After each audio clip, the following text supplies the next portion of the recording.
नमस्कार दोस्तों, wealth creation के यूट्यूब चैनल में आप सभी का बहुत बहुत स्वागत है। मैं हूं आपका दोस्त मनीष। दोस्तों, इस वीडियो में काफ़ी अच्छी इंपॉर्टेंट इन्फॉर्मेशन शेयर करूंगा मैं आपके साथ। अगर आप न्यू बिगनर्स हैं और या फिर आप एक पुराने खिलाड़ी हैं, 2-3 साल हो गए हैं आपको स्टॉक मार्केट में, फिर भी अगर अच्छा मुनाफा नहीं कमा पा रहे हैं आप, तो ये वीडियो आप ही के लिए। इस वीडियो को एंड तक पूरा देखिएगा। देखिए दोस्तों, स्टॉक मार्केट में जैसे हम न्यूज़ सुनते हैं, काफ़ी सारे आर्टिकल पब्लिश होते हैं, उसमें ऐसा बताया जाता है कि ये स्टॉक 1000% बढ़ गया, ये स्टॉक 3 गुना हो गया, ये 5 गुना हो गया, या ये स्टॉक ने 500% का रिटर्न दिया पिछले 5-6 साल के अंदर।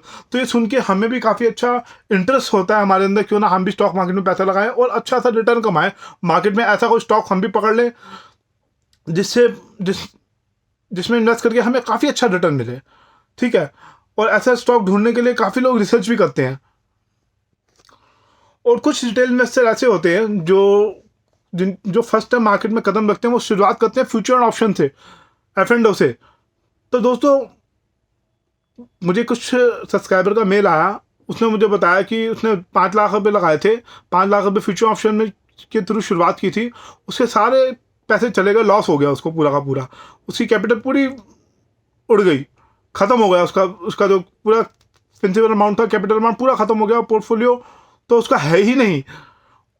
उसने सिर्फ फ्यूचर ऑप्शन के थ्रू शुरुआत की और ट्रेडिंग की, दबा के लॉट बाय किए, पुट बाय किया, और सारे के सारे पैसे उसके चले गए। तो अगर आप न्यू बिगनर्स हैं तो आपसे मैं रिक्वेस्ट करता हूं कि फ्यूचर ऑप्शन में काम मत कीजिए। आप निफ्टी ETF या म्यूचुअल फंड या स्टॉक मार्केट में स्टॉक खरीदें जब वो करेक्ट करें। फंडामेंटल स्ट्रॉन्ग स्टॉक में इन्वेस्ट करें जब उसमें राइट टाइम आए इन्वेस्ट करने का। तो फ्यूचर ऑप्शन के थ्रू शुरुआत आप मत कीजिए। कई इन्वेस्टर ऐसे हैं, मैंने उनसे बात की है, वो कहते हैं हम जल्दी से जल्दी करोड़ों रुपया बनाना चाहते थे स्टॉक मार्केट से, अपनी इन्वेस्टमेंट को मल्टीपल टाइम बढ़ाना चाहते थे। तो इस अप्रोच के साथ अगर आप आ रहे हो और आपको नॉलेज नहीं है, समझ नहीं है, देखिए आप मुझे बात बताइए, आप क्या एरोप्लेन चलाना जाते हैं? एरोप्लेन चलाना जानते हैं आप? नहीं जानते ना। क्यों? क्योंकि उसके लिए आपको सीखना पड़ेगा कि एरोप्लेन कैसे चलाते हैं। उसके लिए ट्रेनिंग लेनी पड़ेगी। क्या आप गाड़ी बिना सीखे चला सकते हैं क्या? वो भी 60 की स्पीड पे, 80 की स्पीड पे, 100 की स्पीड पे नहीं चला पाएंगे, एक्सीडेंट हो जाएगा। क्योंकि हमें कोई काम अगर हमें नहीं आता, अगर वो हम करेंगे तो उसमें हमारा काफ़ी तगड़ा नुकसान होगा, हमें चोट लगेगी या हमारा फाइनेंशियल नुकसान होगा। तो जो काम आपको नहीं आता उसको पहले सीखिए। सीखने के बाद प्रैक्टिस करके, बैक प्रैक्टिस करके आप उसको कीजिए, फिर आपको देखिए कितनी सक्सेस मिलती है। तो फ्यूचर ऑप्शन मेरे हिसाब से न्यू इन्वेस्टर के लिए नहीं है, जिनको नॉलेज नहीं है, समझ नहीं है। मेरे चैनल पे काफ़ी इन्वेस्टर के कमेंट आते हैं, वो कहते हैं फ्यूचर ऑप्शन की तो हमें बहुत तगड़ा नुकसान हुआ है। कहते हैं हमें बहुत, मतलब स्टॉक मार्केट का नाम सुन के वो डर जाते हैं। वो कहते हैं नहीं भाई, यहाँ तो काम करना ही नहीं है। उनका एक्सपीरियंस इतना ख़राब हो चुका है कि वो ये चाहते हैं कि जो नुकसान हुआ है वो पैसा ही रिकवर हो जाए, इतना ही बहुत है। तो दोस्तों, अगर आप गलत तरीके से अप्रोच करेंगे स्टॉक मार्केट को, गलत तरीके से आप स्टार्ट करेंगे, बिना सोचे समझे, बिना सीखे आप इन्वेस्ट करने की कोशिश करेंगे, तो आपको नुकसान ही होगा। मेरे हिसाब से अगर आपको नॉलेज नहीं है, समझ नहीं है, तो निफ्टी ETF म्यूचुअल फंड के थ्रू शुरुआत कीजिए। और स्टॉक मार्केट में अगर आप इन्वेस्ट करना चाहते हैं तो अच्छे स्टॉक में इन्वेस्ट कीजिए जब आके करेक्ट करे। आपका नुकसान भी रिकवर होगा और आप धीरे धीरे करके प्रॉफिट में भी आएंगे। मैं यही कहूँगा कि आपको समझ नहीं है, नॉलेज नहीं है, और अगर आपको नुकसान हो रहा है फ्यूचर ऑप्शन में काम करके, जरूरी थोड़ा है उसी से ही पैसे रिकवर करने हैं। जहाँ से आपको नुकसान हो रहा है, अगर आप वहाँ से प्रॉफिट नहीं कमा पा रहे हैं, आपकी स्ट्रैटेजी अच्छी वर्क नहीं कर रही है, तो उसको चीज़ को छोड़ दीजिए। आप कैश मार्केट में आप इन्वेस्ट कीजिए, अच्छे स्टॉक में इन्वेस्ट कीजिए। जब मार्केट करेक्ट करे, अच्छे स्टॉक में इन्वेस्ट करके उसको होल्ड कीजिए लंबे समय के लिए, 2-3 साल के लिए। आपका धीरे धीरे करके प्रॉफिट रिकवर होने लगेगा। आपको बोनस शेयर भी मिलेगा अगर कंपनी अच्छी है, फंडामेंटल स्ट्रॉन्ग है उसके, तो और प्रॉफिट उसके बढ़ते हैं तो बोनस शेयर अगर अनाउंस करती है तो बोनस शेयर भी मिलेगा, डिविडेंड भी मिलेगा। ऐसे लॉन्ग टर्म में अच्छी वेल्थ बनेगी आपकी। कई ऐसे स्टॉक हैं जो 1000-1000, 2-2, 3-3 हज़ार गुना बढ़े हैं पिछले 5-10 साल के अंदर, और ये हिस्ट्री आगे भी रिपीट होगी। क्यों? क्योंकि कई कंपनी ऐसी हैं जो काफ़ी अच्छा कैपेक्स कर रही है, एक्सपेंशन कर रही हैं। मुझे ऐसा लगता है कि अगर आप स्मार्टली एक्ट करेंगे, सोच समझ के, पढ़ लिख के इन्वेस्ट करेंगे, तो आपको नुकसान होने की संभावना कम रहेगी। क्योंकि उसमें क्या है कि आपने किसी भी कंपनी के शेयर में इन्वेस्ट किया तो उसके बारे में आपको अंदर से सेल्फ कॉन्फिडेंस होगा। आपको पता होगा कि मैंने जिस कंपनी का स्टॉक बाय किया है वो कंपनी क्या कामकाज करती है और फ्यूचर में वो क्या करने वाली है, क्या होने वाला है, उसका फ्यूचर कैसा हो सकता है उसका। तो उसी हिसाब से आप प्रिडिक्शन करके आप उसको सही रेट पे क्रैक कर, जब वो स्टॉक मार्केट में क्रैक करेगा सही रेट पे बाय करेंगे, रीजनेबल प्राइस पे बाय करेंगे और उसको महंगे दामों में बेचेंगे, तभी आपको मुनाफा होगा। तो दोस्तों स्टॉक मार्केट में आपको क्या करना है, सस्ते में चीज़ों को लेना है और महंगे में बेचना है, बस इतना ही करना है। और वो भी अच्छी क्वालिटी के स्टॉक में इन्वेस्ट कीजिए जिसमें आपको फुल कन्विक्शन हो, आपको पता हो कि ये कंपनी का कामकाज कैसा है, आगे कैसा करेगी कंपनी, आगे कैसा हो सकता है। तो सोच समझ के पढ़ लिख के इन्वेस्ट करें, मेरी यही आपको सलाह है। क्योंकि मेरे चैनल के थ्रू काफ़ी सारे मेरे सब्सक्राइबर ने कमेंट किया था, मेल भी किया था मुझे, तो मैं आपकी क्वेश्चन का आंसर देने की कोशिश कर रहा हूँ, आपकी क्वेरी को सॉल्व करने की कोशिश कर रहा हूँ। मेरे हिसाब से यही एक बेस्ट तरीका है। म्यूचुअल फंड के थ्रू आप शुरुआत कीजिए या फिर ETF के थ्रू शुरुआत कीजिए, उसमें भी सही टाइम होता है बाय का।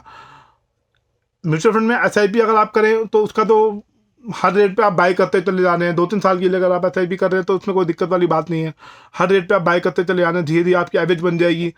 तो SIP तो बहुत अच्छा होता है, लेकिन उसके लिए आपको फंड अच्छा चुनना होगा। आप कोशिश कीजिए मिड कैप और स्मॉल कैप में इन्वेस्ट कीजिए। स्मॉल कैप से ज़्यादा वोलेटाइल होते हैं, उसमें रिस्क सारा रहता है, लेकिन मिड कैप का काफ़ी सारे फंड ऐसे हैं जिन्होंने 20 से 25% का रिटर्न दिया है पिछले 5 साल से। वो 20 से 25% का CAGR है उनका, किसी किसी का तो 30% तक भी रहा है CAGR। तो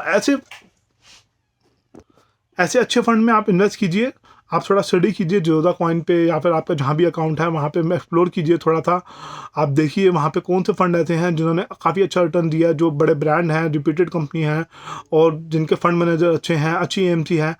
उसके अंदर आप SIP के थ्रू शुरुआत कर सकते हैं। देखिए दोस्तों, एक दिन में आपका लॉस तो रिकवर हो नहीं जाएगा। जो इतना तगड़ा लॉस हो गया किसी एक इन्वेस्टर को, उसने मुझे मेल किया था, उसका नाम मनोज है। तो बाकी मैं और डिटेल तो नहीं शेयर कर पाऊँगा। बाकी उसने मुझे बताया था कि मुझे काफ़ी नुकसान हुआ, तो आप बताइए मैं कैसे रिकवर कर सकता हूँ। देखिए धीरे धीरे करके ही रिकवर होगा वो लॉस।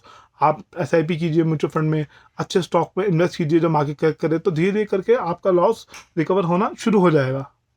और तो कोई जादू की छड़ी तो है नहीं मेरे पास, अगर मैं वो घुमा दूँ और वो लॉस रिकवर हो जाए, ऐसा तो पॉसिबल है नहीं। क्योंकि फ्यूचर ऑप्शन में मैं खुद काम नहीं करता और इंटरडे करने के लिए मैं आपको सजेस्ट नहीं करूँगा शुरू में, अगर आप न्यू इन्वेस्टर हैं तो, क्योंकि इंटरडे में काफ़ी ज़्यादा रिस्क आता है। तो इन्वेस्ट करके ही आप रिटर्न बना सकते हैं लॉन्ग टर्म में। थोड़ा सा पेशेंस रखिए, धीरे धीरे करके आपका लॉस भी रिकवर होगा और आप प्रॉफिट में भी आएंगे। मैं भी शुरू में जब इन्वेस्ट करना शुरू किया था तो मुझे भी लॉस हुआ था। मुझे 70,000 रुपीज़ की चौपट लगी थी इंटरडे ट्रेड करके।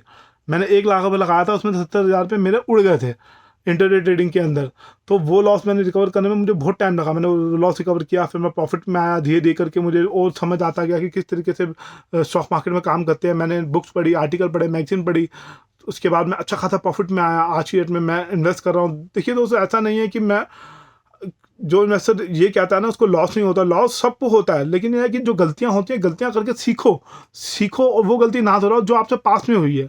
लॉस का मतलब ये है, जैसे मान लो मैंने कोई स्टॉक 1,000 रुपये पे लिया, अगर वो 800 रुपये आ गया या 700 रुपये आ गया, तो वो भी तो एक लॉस ही है, ठीक है ना। वो रिकवर करेगा तब मैं उसको बेचूंगा, जब मेरे रेट आएंगे तब तक मैं होल्ड करके रखूंगा ना। तो जो रेट से नीचे है वो भी तो एक लॉस ही है। जब तक मैं उसको बुक नहीं करता तब तक वो बुक नहीं होगा, लेकिन फिर भी मेरे पोर्टफोलियो में तो लॉस ही है। तो ये लॉस भी हुआ तो हमें क्यों हुआ, हमने महंगे रेट पे क्यों लिया स्क्रिप्ट को? इसका मतलब यह है कि हमने एनालिसिस सीख नहीं किया, हमने टेक्निकल एनालिसिस सीख नहीं किया। टेक्निकल एनालिसिस बताता है हमको व्हेन टू बाय और फंडामेंटल बताता है व्हाट टू बाय। तो दोनों एनालिसिस आपको करने जरूरी हैं। मार्केट जब करेक्ट करे और अच्छा स्टॉक रीजनेबल प्राइस पे बाय करो, वेट करो, उसको होल्ड करो लॉन्ग टर्म के लिए, फिर देखो कितना अच्छा रिटर्न मिलता है आपको। क्योंकि देखो, आप महंगे पे कोई चीज़ ले लोगे तो काफ़ी टाइम तक हो सकता है उसके रेट ना आए, ठीक है ना। अगर आप करेक्ट करने का वेट करोगे, अच्छी चीज़ को करेक्शन पे बाय करोगे और उसको ऊपर के दाम पे बेचोगे, तभी आपको मुनाफा होगा ना। तो इस तरीके से सोच समझ के एनालिसिस करके इन्वेस्ट कीजिए, आपको जो मुनाफा होगा, आपका लॉस भी रिकवर होगा। बस इतना ही कहना चाहता हूँ मैं दोस्तों इस वीडियो में। वीडियो अच्छा लगा हो तो लाइक कीजिए, शेयर कीजिए और कमेंट दीजिए। धन्यवाद।